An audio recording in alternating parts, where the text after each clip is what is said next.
Hi friends, ಇದು yesterday evening vlog. ನಾನು ಕಿಚನ್ನ ತುಂಬ ಡೀಪ್ ಕ್ಲೀನ್ ಮಾಡ್ಕೊತಾ ಇದ್ದೀನಿ. ಯಾಕಂದರೆ ಕಿಚನ್ನ ಮೇಕ್ ಓವರ್ ಮಾಡೋಣ ಅಂತ ಅಂದ್ಕೊಂಡಿದ್ದೀನಿ.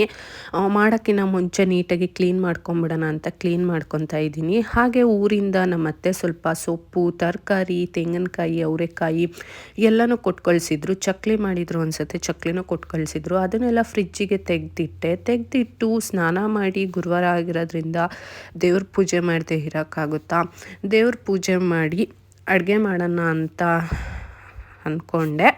ಏನು ಮಾಡೋದು ಅಂತ ಯೋಚನೆ ಮಾಡ್ತಾ ಇದ್ದೆ. ಊರಿಂದನೇ ಹೇಗಿದ್ರು ಅವರೆಕಾಯಿ ಸೊಪ್ಪು ಕೊಟ್ಟಿದ್ದಾರಲ್ಲ, ಉಪ್ಸಾರು ಮಾಡೋಣ ಅಂದ್ಕೊಂಡು ಹೊಸದಾಗಿ ಏನೋ ಟ್ರೈ ಮಾಡಿದೆ. ತುಂಬ ಚೆನ್ನಾಗಿ ಬಂದಿತ್ತು. ನಾನು ಈ ಥರ ಫಸ್ಟ್ ಟೈಮ್ ಮಾಡಿದ್ದು. ಈ ಥರ ಉಪ್ಸಾಂಬಾರಿಗೆ ಖಾರ ರುಬ್ಕೊಬೇಕು ಅನ್ನೋ ಅವಶ್ಯಕತೆನೇ ಇಲ್ಲ. ಸೊ ಸಖತ್ತಾಗಿ ಬಂದಿತ್ತು ಮಾತ್ರ. ಮುದ್ದೆ ಜೊತೆ ಈ ಸೊಪ್ಪು ಕಾಳಿನ ಪಲ್ಯ ನಾನು ಮಾಡಿದ ಸಾಂಬಾರು ಕಾಂಬಿನೇಷನ್ ಅಂತೂ